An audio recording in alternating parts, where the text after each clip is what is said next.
Hello guys. तो आज हम क्लास 11th के first unit some basic concept of chemistry को समझेंगे। ये हैंड रिटन नोट है, इसका लिंक आपको डिस्क्रिप्शन बॉक्स में मिल जाएगा। तो चलिए शुरू करते हैं। ये जो चैप्टर है तो इसको समझने के लिए तो पहले हम समझते हैं कि केमिस्ट्री क्या है। इस चैप्टर का जो फर्स्ट एक्सप्लेनेशन है यही है कि केमिस्ट्री क्या है। Chemistry is the science of molecules and their transformation. It is the science not so much of the 100 elements but of the infinite variety of molecules that may be built from them. तो chemistry जो है यहाँ पे इसको ऐसे समझाया है, मतलब पकड़ लीजिए एक हाइड्रोजन का मॉलिक्यूल और एक ऑक्सीजन का मॉलिक्यूल, तो दोनों को मिला के हमको वाटर भी मिल सकता है, हाइड्रोजन पेरोक्साइड भी मिल सकता है। मतलब ट्रांसफॉर्मेशन होता है, मॉलिक्यूल्स टू ट्रांसफॉर्मेशन होता है इनका। और ये जो है ये सिर्फ 100 मॉलिक्यूल्स के अंदर सीमित नहीं है, इनफाइनिट वैरायटी ऑफ मॉलिक्यूल्स है इनके। तो यही है केमिस्ट्री का मतलब।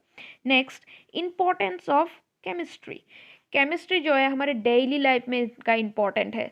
सुबह उठ के ब्रश करने से लेकर रात के डिनर तक केमिस्ट्री का इम्पोर्टेंट हमारे लाइफ में है। Chemistry in everyday life. तो chemistry plays a very important role in our daily life. First, supply of food, provided chemical fertilizers such as urea, calcium, etc. It had helped to protect the crops from insect and harmful bacteria. तो chemistry का important हमारे daily life में है। अगर हमको पता होगा कि हमारे ऑयल में कौन सा केमिकल है तो हमको पता रहेगा कि कौन सा केमिकल हमारे बॉडी के लिए यूज़फुल है, कौन सा हमारे लिए अच्छा नहीं है, तो हम उस हिसाब से यूज़ कर सकते हैं। Next, nature of matter. तो यहाँ पे है मेन टॉपिक मैटर। तो मैटर क्या है? Matter is anything which has mass and occupy space is called matter. तो मैटर वो है जहाँ पे मास होगा और वो कुछ जगह को ऑक्यूपाई करेगा, कोवर करेगा, उसको हम मास कहते हैं। नेक्स्ट हम कुछ फिजिकल प्रॉपर्टीज को देखेंगे, सॉलिड, लिक्विड एंड गैस। तो सॉलिड क्या है?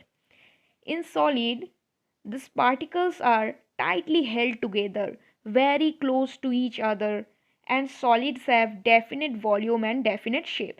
Solid में क्या होता है, जो मॉलिक्यूल्स है वो बहुत क्लोज टाइटली पैक्ड होते हैं, उनका डेफिनेट वॉल्यूम और डेफिनेट शेप भी होता है सॉलिड्स का। नेक्स्ट देखेंगे हम liquid. In liquids the particles are close to each other but they can move around. Liquids have definite volume but do not have fixed shape. तो liquid का क्या होता है, वो फ्लो करते हैं तो उनका डेफिनेट शेप नहीं होता है। ठीक है। नेक्स्ट देखते हैं हम gas. In gases the particles are very far to each other and move freely and fast. Gases have neither definite volume nor definite shape. तो गैसेस का क्या होता है, वो बहुत दूर दूर रहते हैं, उनका फोर्स भी बहुत कम होता है। फोर्स ऑफ अट्रैक्शन जो है गैस में वो बहुत कम होता है गैस मॉलिक्यूल्स में, गैस स्टेट में। Gas have neither definite volume nor definite shape. Gases का डेफिनेट वॉल्यूम भी नहीं होता है, डेफिनेट शेप भी नहीं होता है। एलिमेंट्स। तो एलिमेंट्स क्या है? It is defined as a pure substance that contains only one kind of particles. These particles may be atoms or molecules. तो एलिमेंट्स तो वो है प्योर सब्सटेंस जो सिर्फ एक काइंड ऑफ पार्टिकल को ही कंटेन करेगा। वो एटम भी हो सकता है, मॉलिक्यूल भी हो सकता है। यहाँ पे बहुत सारे जो बुक में जो टॉपिक्स है उनके नोट्स मैंने बनाए हैं, छोटे छोटे नोट्स जो है जो आपको वाइवा में भी पूछे जाते हैं, तो वो ये आपको हेल्पफुल रहेगा। नेक्स्ट देखते हैं हम मिक्सचर। तो मिक्सचर क्या है? ए मटेरियल कंटेनिंग टू और more substance in any proportion is called a mixture. तो मिक्सचर तो वो है जिसमें मतलब एक से ज़्यादा चीज़ें मिलित होती है, मिश्रण होता है उनका, उसको हम मिक्सचर कहते हैं। Next, types of mixture. homogeneous mixture and heterogeneous mixture. First, homogeneous mixture. In a homogeneous mixture, its component is completely mixed with each other and its composition is uniform throughout. Example, sugar solution. तो इसको easily समझने के लिए तो आप एक line में समझ जाएंगे होमोजेनियस मिक्सचर क्या है, जो मतलब पूरी तरह से मिल जाता है, जिसमें कुछ पार्टिकल्स बाकी नहीं रहता है मिक्स होने में, पूरी तरह से जो मिक्स हो जाता है। तो देखिए शुगर सॉल्यूशन अगर पानी में शुगर को मिलाएंगे तो वो इजीली मिक्स हो जाएगा, तो उसको हम होमोजेनियस मिक्सचर कहते हैं, जो पूरी तरह से मिक्स हो जाता है। Next, heterogeneous. In this mixture, the components are not mixed completely, and sometimes it can observed by naked eye. Its composition is not uniform. Example, mixture of sugar and salt. तो ये क्या है, homogeneous का उल्टा है।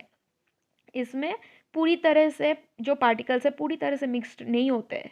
Like example, mixture of sugar and salt. Next हम देखते हैं एटॉम्स। तो एटॉम्स क्या है? It is the tiny particles of an element whose further division cannot be possible. Next, mass and weight. Mass of a substance is the amount of matter present in it, while weight is the force exerted by gravity on an object. तो mass तो वो है किसी substance के अंदर कितना matter है। तो मैटर तो आपको पता ही है, तो मैटर क्या है वो पहले ही मैंने डिस्कस किया है। तो मास वो है सब किसी सब्सटेंस के अंदर कितना मैटर है, और वेट वो है कितना ग्रेविटी या फोर्स लग रहा है उस सब्सटेंस पे, उसको हम वेट कहते हैं उसका। नेक्स्ट देखते हैं हम density. Density of a substance is its amount of mass per unit volume. So SI unit of density can be obtained kg by m3 cube m cube.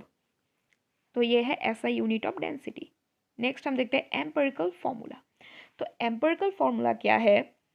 N empirical formula represent the simplest whole number ratio of various atoms present in a compound.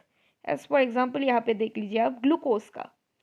तो empirical formula mainly क्या है? किसी भी compound, किसी भी फॉर्मूले को हम ईजी मतलब सिंपलेस्ट फॉर्म में हमको उसको लेना है, जितना सिंप्लीफाई कर सकते हैं हम उसको हम एम्पिरिकल फार्मूला कहते हैं। तो यहाँ पे ग्लूकोज को अगर हम 6 से इंटू कर देंगे तो इसका एम्पिरिकल फार्मूला हो जाएगा CH2O। उसी तरह यहाँ पे कुछ एग्जाम्पल्स है। C6H12 का एम्पिरिकल फार्मूला हो गया यहाँ पे CH2, हाइड्रोजन पेरोक्साइड का हो गया HO, वाटर का H2O, Na2CO3 का Na2CO3, फिर यहाँ पे B2H6 का BH3। तो ये पार्ट 1 तक इतना तक ही था। नेक्स्ट वीडियो में हम नेक्स्ट और टॉपिक को कवर करेंगे। Thank you.